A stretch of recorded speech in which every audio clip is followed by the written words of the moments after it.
दर्शकगण, श्रोतागण, भाई और बहनों, मातृशक्ति को नमन। चैनल 24+ के खास विशेष मनमोहक, हमें अच्छा स्वास्थ्य देने वाला, हमें अच्छी बुद्धि देने वाला, हमें अच्छा संस्कार देने वाला, एक अच्छा इंसान बनाने वाला, एक अच्छा समाज और अच्छे राष्ट्र का निर्माण करने वाला कार्यक्रम पुनरुत्थान में आप सभी का हार्दिक स्वागत है, अभिनंदन है। पुनरुत्थान कार्यक्रम में प्रतिदिन नए नए विषयों के ऊपर वार्तालाप किया जाता है, विवेचन किया जाता है और हमें हर विषय का सांगोपांग विवरण मिलता है। उसी क्रम में आज हम एक नए विषय के साथ में प्रवेश हो रहे हैं जो कि हमारे स्वास्थ्य से जुड़ा हुआ है। तो आज का हमारा विषय है योग द्वारा समग्र स्वास्थ्य। दर्शकगण, श्रोतागण, भाई और बहनों, दो शब्द है, एक तरफ तो है समग्र स्वास्थ्य और दूसरी तरफ योग। हमारा लक्ष्य है समग्र स्वास्थ्य को प्राप्त करना, और उस प्राप्त करने का साधन क्या है, वह है योग।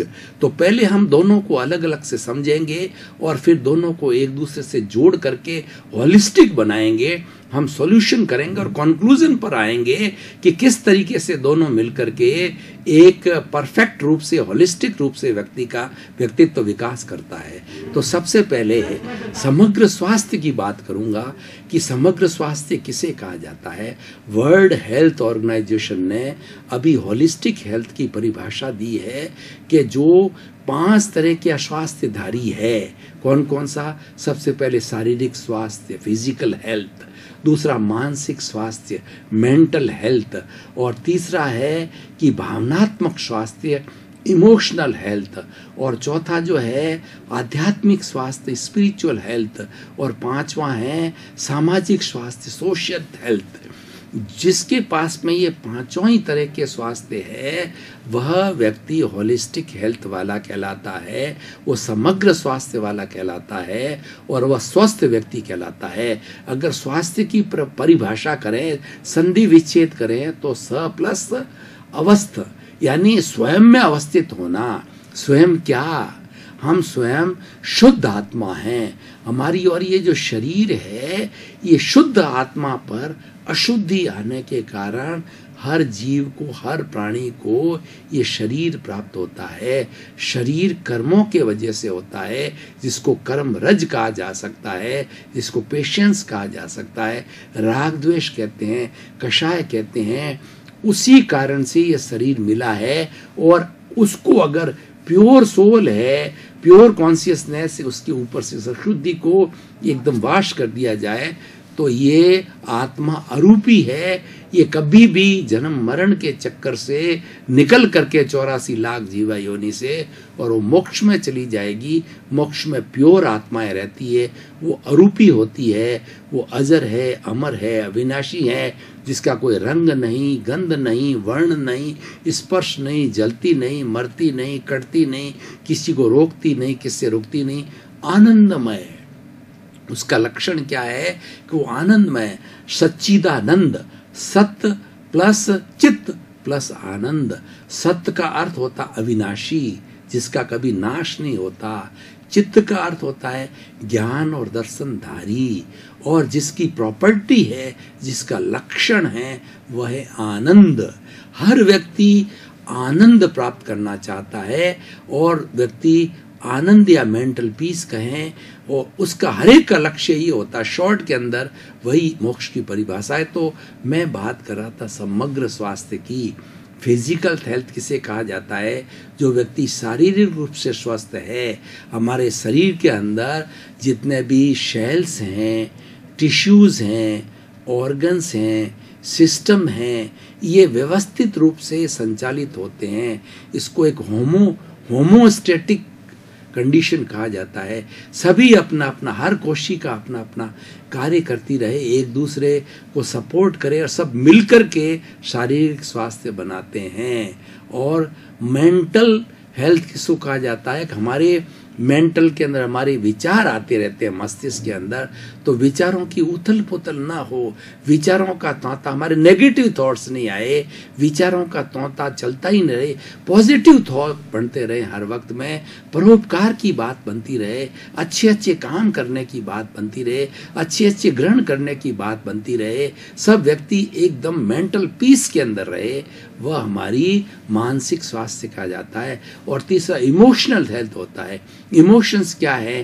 क्रोध है, मान है, माया है, लोभ है, और आपके ईर्ष्या है, घृणा है, निंदा है, जितने भी नेगेटिव थॉट्स है, नेगेटिव थॉट्स हमारे जो है वो भारतीय संस्कृति के अंदर, हमारे स्क्रिप्चर्स के अंदर, हमारे धार्मिक ग्रंथों में 18 तरह के बताए गए हैं। प्रणति, पाप, मरसाबाद, अदत्ता, दान, मैथुन, परिग्रह, क्रोध, मान, माया, लोभ, राग, द्वेष, कलह, अभ्याख्यान, पैशून्य, पर परिवाद, रति रति, माया, मरसा, मिथ्या दर्शन, ये 18 तरह के नेगेटिव थॉट्स है, इसको पाप माना गया है। ये हमारे मानसिक अशांति पैदा करते हैं। इनका नहीं होना, इनकी जगह पॉजिटिव रहना, ये जो है मानसिक स्वास्थ्य कहलाता है, ये भावनात्मक स्वास्थ्य कहलाता है। इमोशंस जो है वो हमारी नेगेटिव नहीं होनी चाहिए, पॉजिटिव होनी चाहिए। और उसके बाद में स्पिरिचुअल हेल्थ क्या कहलाती है? हम ईश्वर के अंदर विश्वास करें, कुछ भी हमारे साथ घटित होता है ईश्वर को याद करें। इसलिए कहा गया है कि दुख में सुमिरन सब करे और सुख में करे न खोए, जो सुख में सुमिरन करे तो दुख काहे का होए। यानी हमें ईश्वर में विश्वास करना चाहिए, ईश्वर को हमेशा सेंटर में रखना चाहिए, हमेशा हर क्षण याद करना चाहिए, और हमें अच्छे मंत्रों की चांटिंग करनी चाहिए। ये हमारा और आत्मा के अंदर अवस्थिति होनी चाहिए। हमारा ये स्पिरिचुअल हेल्थ है। और सोशल हेल्थ का मतलब है हम परोपकार करें, शांतिपूर्ण से अस्तित्व में विश्वास करें, परस्परोप करो जीवानाम, हम एक दूसरे के परस्पर जो सहयोग करें, हम रिलेटिव रहें, हम किसी को कष्ट न दें। प्राप्त मन वचन काया से 84 लाख जीवा योनि के किसी भी प्राणी को किंचित मात्र भी कष्ट न हो, कष्ट न हो, कष्ट न हो। ये हमारा सोशल जो है ना हमारी हेल्थ है। तो इस तरीके से हेल्थ की परिभाषा दी है। अब मैं योग पे आता हूँ। योग का अर्थ होता है जोड़ना। किसको जोड़ना? Mind, body and soul. Mind मन मन, बॉडी मन शरीर, और सोल मतलब आत्मा, कॉन्शियसनेस। ये तीनों को जोड़ना, ये तीनों एक स्ट्रेट लाइन में रहे, ये सिंक्रोनाइज रहे, ये एक लाइन में रहे, ये व्यवस्थित रहे। इनके अंदर कोई भी जो है तरह का जो है वो उतार चढ़ाव नहीं हो। जिस तरह जैसे कि माइंड है, हमारा मन है, तो मन क्या है? ब्रिज है सोल के और बॉडी के बीच के अंदर। ऐसा नहीं होना चाहिए कि मन कहीं जा रहा है, बॉडी कहीं जा रहा है। दोनों सिंक्रोनाइज रहने चाहिए। मन के साथ साथ में बॉडी चलनी चाहिए और मन आत्मा के साथ चलना चाहिए। यानी आत्मा है, गुणों की खान है। आत्मा कभी भी अवगुण नहीं देती है। हमें जितने जितनी अच्छाइयाँ हैं, जितनी जितनी वर्च्यूज है, जितने जितने जो मेरिट्स हैं, वो हमारे मन में धारण करने चाहिए। और इसके अगेंस्ट जितने भी हमारे पाप कृत्य हैं, बुराइयां हैं, उन सबको छोड़ना चाहिए। ये देती है आत्मा। तो आत्मा इन गुणों को देती है, मन उनको ग्रहण करता है, और सारा संचालन होता है बॉडी में होता है। इन तीनों को जोड़ने का अर्थ होता है योग। यानी हम योग के द्वारा संपूर्ण स्वास्थ्य को स्वर्ण स्वास्थ्य को रख सकते हैं। हमारा लक्ष्य है संपूर्ण स्वास्थ्य को पैदा करना। और इधर योग है माइंड, बॉडी एंड सोल को जो है वो आपस में जोड़ के रखना। अब देखिए, स्वस्थ का मतलब स्वयं में अवस्थित रहना, और योग का भी मालिक कौन है? योग का मालिक आत्मा है। तो दोनों एक ही चीज हो गई है। यानी हम आत्मा की तरफ मुंह रखेंगे, उसके विरुद्ध दिशा में नहीं जाएंगे, तो हम हमेशा स्वस्थ रहेंगे। और वो कार्य योग के द्वारा होता है। योग के लिए कहा गया है कि चित्त वृत्ति निरोधो योग है। जिस साधन से जो चित्त वृत्तियों का निरोध होता है वह योग कहलाता है। चित्त वृत्तियां कौन सी? जो कि रॉन्ग डायरेक्शंस में जा रही है, फालतू का चिंतन कर रही है, कोई भी फ्रूटफुल प्रोडक्टिव काम नहीं कर रही है, अनप्रोडक्टिव काम कर रही है, हिंसा का काम कर रही है। जैसे उदाहरण के देखिए कि हमारी जो 5 इंद्रिय सेंसुअल प्लेजर्स है, खाना पीना, मौज शौक भोग विलास, ये सारा कार्य करना जो है ये संसारिक कार्य कहलाता है। और ये हम जो है करते रहने से हम स्वस्थ नहीं रह सकते हैं। हम स्वस्थ का जो अभी बताया गया है योग के द्वारा, तो इन चित्त वृत्तियों का निरोध करना जो रॉन्ग डायरेक्शन में जा रही है, उनका निरोध करके इनको राइट दिशा के अंदर लाना चाहिए, उसको योग कहा जाता है। और दूसरा, योग के लिए कर्मशु कौशलम योग है, यानी हर वक्त कर्म करते रहना चाहिए। जो कर्म कैसा होना चाहिए? निष्काम कर्म होना चाहिए। जो कोई भी हम कार्य करें उसमें फल की इच्छा नहीं करना। फल की इच्छा करते हैं तो राग द्वेष आता है, कषाय पैदा होता है, और जहाँ राग द्वेष जुड़ जाता है, फल की इच्छा हो जाती है, तो वो निष्काम कर्म नहीं होता है, वो फल से जुड़ जाता है, अशुद्ध हो जाता है। तो उससे क्या अशांति पैदा होती है। और निष्काम कर्म करते हैं कि भाई हमने ये शरीर धारण किया है, परोपकार का काम करते रहो। आपका परिवार है तो परिवार का पालन पोषण करते रहो, अपेक्षाएं मत रखो। आपके पास धन है तो जगत कल्याण के लिए इसका उपयोग करो, स्वयं के लिए उपयोग करो, उसका दुरुपयोग मत करो। और दूसरा, किसी के साथ के अंदर अच्छा व्यवहार करो, ठीक है ना। बुरा भी किया जा सकता है, अच्छा भी किया जा सकता है, लेकिन हमको तो अच्छा ही की तरफ रहना। क्यों? योग एक अच्छा इंसान बनाने की बात करता है कि योग भगावे रोग। योगी व्यक्ति के पास में रोग फटकता ही नहीं है, क्योंकि योग करने वाला प्रकृति के करीब रहता है, प्रकृति की माँ की गोद के अंदर रहता है, प्रकृति की वो पूजा करता है, प्रकृति की उपासना करता है, प्रकृति को माँ मानता है, प्रकृति का दोहन नहीं करता, प्रकृति के साथ में छेड़छाड़ नहीं करता, बल्कि प्रकृति के प्रति कृतज्ञ रहता है, कृतज्ञ नहीं बनता है। दर्शकगण, श्रोतागण, भाई और बहनों, हम गहन चिंतन करते करते बहुत गहरे में चले गए थे। अब थोड़ा जो तरोताजा होने के लिए ब्रेक ले, ब्रेक के बाद पुनः हाजिर हूं।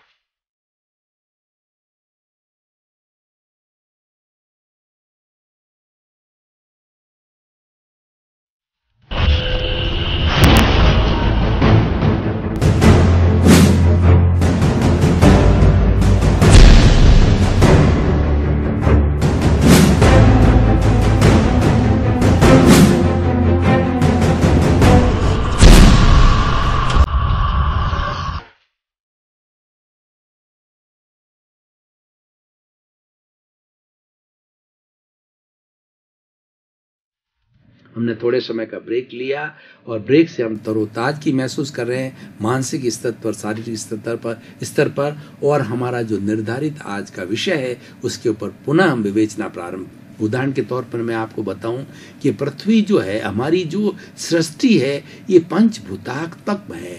जो माँ है, हमारी सृष्टि माँ, नेचर है, प्रकृति है पंचभूतात्मक। पृथ्वी, जल, अग्नि, वायु और आकाश, इन 5 भूतों से हमारे शरीर, हमारा नहीं, 84 लाख जीवा योनियों के प्राणियों का जो शरीर बनता है 5 भूतों से बनता है। इन 5 भूतों से पोषित होता है पूरा 84 लाख जीवा योनि के प्राणियों का, और 5 भूतों से ये सारे कार्य करता है। उसके भरण पोषण 5 भूतों से होता है। और जब राम नाम सत्य होता है, व्यक्ति मर जाता है, शरीर मर जाता है, आत्मा तो मरती नहीं है, शरीर जब मर जाता है तो ये 5 भूत, पृथ्वी में, जल में, अग्नि में, वायु में, आकाश में जाके मिल जाते हैं। इसीलिए सारी सृष्टि के लिए कहा जाता है E = mc²। सृष्टि के अंदर जितनी भी एनर्जी है वो कभी नष्ट नहीं होती। जितनी एनर्जी भूतकाल में थी, वर्तमान काल में उतनी एनर्जी है, और भविष्य काल के अंदर इतनी एनर्जी होगी, रहती है, वो कभी नष्ट नहीं होती। इसका ट्रांसफॉर्मेशन होता है। आप देखिए टीवी, जो मैं बोल रहा हूँ, ये टीवी के अंदर आएगा। तो टीवी में कैसे आता है कि ये मेरी भाषा के परमाणु हैं, वो बदल करके वो टीवी के पास चले जाती। इस पर ठोस का द्रव में, द्रव का गैस के अंदर, और उसका जो है हर एक का जो है, जैसे कि हमारी ध्वनि में परिवर्तन हो जाता है, ध्वनि जो है चित्र में परिवर्तित हो जाती है। इससे ट्रांसफॉर्मेशन होता है। इस पूरी चराचर जगत के अंदर, सृष्टि के अंदर कभी भी जो है एनर्जी वेस्ट नहीं होती, एज इट इज रहती है। ये बहुत बड़ा सूत्र है और ये योग के लिए समझने की आवश्यकता होती है। अब मैं थोड़ी योग की बात करूं तो एक मॉडल लेता हूं। योग कई तरह के हैं, लेकिन मैं पतंजलि योग जो है बहुत फेमस है, उसका एक मॉडल लेता हूं। पतंजलि योग जो है अष्टांग योग कहलाता है। इसके अंदर 8 अंग कौन कौन से हैं? यम, नियम, आसन, प्राणायाम, प्रत्याहार, धारणा, ध्यान और समाधि। थोड़ा थोड़ा इस पर प्रकाश डालता हूं कि सबसे पहले यम, अहिंसा, सत्य, अचौर्य, ब्रह्मचर्य, अपरिग्रह। और ये नियम होते हैं वो 5 तरह के कहलाते हैं: शौच, संतोष, त्याग, ईश्वर परिधान और उसके बाद में अहिंसा। और तीसरा होता है आसन। आसन का अर्थ होता है जितने भी हमारे पक्षी है जिस आसन के अंदर बैठते हैं उसी तरीके से मनुष्य को, जैसे कि जो है वो हमारा मकरासन है, ताड़ासन है, और उसके बाद में वो मछली का आसन होता है वो लिया जाता है, और पिकॉक का आश्रम होता है, मयूरासन होता है। तो उन आसनों में बैठने से हमारे शरीर की जितनी भी ग्रंथियां हैं, वो नस है, मसल्स हैं, वो मजबूत होते हैं। आसन, प्राणायाम, श्वास, हमारी प्राणवायु हम लेते हैं उसको नियमित रूप से लेना, श्वास का अनुलोम विलोम करना और भस्त्रिका करना, और उसके बाद के अंदर जो है वो उस तरीके का श्वास का अनुलोम विलोम वगैरह श्वास प्रेक्षा करना। तो इन सब चीज़ों से प्राणायाम होता है। तो आसन, प्राणायाम और प्रत्याहार। प्रत्याहार का मतलब हमारी इंद्रियों के जो विषय है, 5 इंद्रियां हैं, स्पर्श, रसन, घ्राण, चक्षु, श्रोत्राणि, इंद्रियाणि, ये 5 विषय बाहर जा रहे हैं, उनके विषयों को भीतर की तरफ मोड़ना। अच्छा चित्र देख गया, उसके प्रति बुरी भावना, कोई सुंदर स्त्री को देखा तो बुरी भावना नहीं करना। इसलिए इंद्रियां जो बाहर जा रही है उसको भीतर की ओर मोड़ना प्रत्याहार है। तो शुरू से हम देखें यम, नियम, आसन, प्राणायाम, प्रत्याहार, धारणा, ध्यान, समाधि। धारणा का अर्थ होता है कि हमारे मस्तिष्क में स्टोर करना ईश्वर भक्ति का, अच्छे ज्ञान का, अच्छी बातों का, पॉजिटिव थॉट्स का हमारे धारणा करनी, अंदर इकट्ठा करना और ध्यान करना। ध्यान का अर्थ है मेडिटेशन करना, ईश्वर का जो है पोस्चर बना करके जो है, जैसे ओम नमः शिवाय का है, ओम भगवते वासुदेवाय है। तो इस तरीके से हमारे जितने बड़े बड़े भगवान हुए, महावीर का है, बुद्ध का है, और इन सब का जो है वो चित्र बना करके, गुरु का चित्र है बना करके, उनके गुणों के ऊपर कंसंट्रेट करना, उनका ध्यान करना, ये ध्यान हो गया। और समाधि का अर्थ होता है थॉटलेसनेस, यानी हमारे सारे विचार जो गायब हो जावे और हम आंख बंद करके हम केवल जो है बिना कोई भी विचार नहीं करें, अमन बन जावें। ये अमन की स्थिति होती है, आत्मा अवस्थित होती अवस्था होती है, इंट्रोस्पेक्शन कहलाती है, और ये होलिस्टिक स्वास्थ्य कहलाता है। तो इस तरीके से मैंने इन चरणों के द्वारा आपको जो है सारा लक्ष्य तक पहुंचाया। अब समय की अल्पता को देखते हुए भाइयों बहनों, दर्शकगण, श्रोतागण, मैंने अभी तक आपको बताया कि समग्र स्वास्थ्य को प्राप्त करने के लिए योग सबसे बड़ा सुंदर स्वास्थ्य। योग के अंदर सबसे बड़ी बात क्या है कि योग के अंदर कोई मेडिसिन नहीं लेनी पड़ती है, योग के लिए कोई स्थान की जरूरत नहीं होती है, आपके शरीर को लेबोरेटरी बनाया जाता है। सारा योग का काम है शरीर की लेबोरेटरी से किया जाता है। साइंटिस्ट लोग जो बाहर की लेबोरेटरी पर काम करते हैं उसमें आपको नहीं जाना, कोई पैसे की आवश्यकता नहीं, कोई मेडिसिन की आवश्यकता नहीं, कोई स्थान की आवश्यकता नहीं। सब कुछ 8 तरह के जो मैंने आपको अष्टांग योग बताया इस शरीर से किया जाता कितनी। और सबसे बड़ी बात, इसका कोई साइड इफेक्ट नहीं है। हम एलोपैथी लेते हैं, एक बीमारी दबती है दूसरी खड़ी हो जाती है, लेकिन ये योग जो है ये बीमारी को जड़ से काटता, बीमार होने ही नहीं देता है। ये क्या है? योग भगावे रोग का अर्थ है जो व्यक्ति योगी है, जो व्यक्ति नेचर के करीब है, प्रकृति के नियमों का पालन करता है, सब कुछ खाना, खान पान, रहन पहन, आचार विचार, सारा उसका जो यौगिक विचार है तो स्थित प्रज्ञ कहलाता है। हमारे गीता के अंदर कहा गया है कि स्थित प्रज्ञ वह होता है जो अनुकूलता, प्रतिकूलता, लाभ, हानि और उसके बाद में प्रतिष्ठा, अप्रतिष्ठा, हर परिस्थिति के अंदर वो सम रहता है। उसके लिए लाभ हानि का और प्रतिष्ठा अपरिस्थिति को भेद नहीं होता है, दोनों को एक जैसा मानता है। वो स्थित प्रज्ञ कहलाता है, वो प्रज्ञा पुरुष कहलाता है, योगी पुरुष कहलाता है, वो स्थित प्रज्ञ होता है। इसीलिए जो समग्र स्वास्थ्य वही व्यक्ति जब प्राप्त कर लेता है तब वो स्थित प्रज्ञ बन जाता है। और हमारा लक्ष्य भी है स्थित प्रज्ञता को प्राप्त करना। आप देखिए भाई और बहनों, इन सब बातों का आज के हमारे समाज के अंदर व्यक्ति को क्या लाभ है और पूरी सृष्टि के 7 अरब की जनसंख्या को क्या लाभ है। सबसे बड़ा लाभ क्या है कि जो व्यक्ति अगर समग्र स्वास्थ्य योग के द्वारा प्राप्त कर लेता है तो एक अच्छा इंसान बन जाता है। वह व्यक्ति 7 अरब की जनसंख्या के अन्य अपने साथियों को अपनी आत्म तुलावत मानेगा कि जैसी मेरी आत्मा है वैसी आत्मा 7 अरब की जनसंख्या वाली की है। वो किसी का शोषण नहीं करेगा, वो किसी को गाली नहीं देगा, वह किसी को कष्ट नहीं देगा, वह किसी की हत्या नहीं करेगा और इस तरीके से एक अच्छे विश्व का निर्माण होगा, वसुधैव कुटुंबकम का निर्माण होगा। हमारी एक पौराणिक जो कॉन्सेप्ट है वसुधैव कुटुंब का मतलब ये सारी सृष्टि, ये सारा जो है वो 84 लाख जीवा योनियां और सारा चराचर जगत 7 अरब की जनसंख्या वाली ये सृष्टि जो है एक पिता की संतान है, एक कुटुंब है हमारा, एक जॉइंट फैमिली है।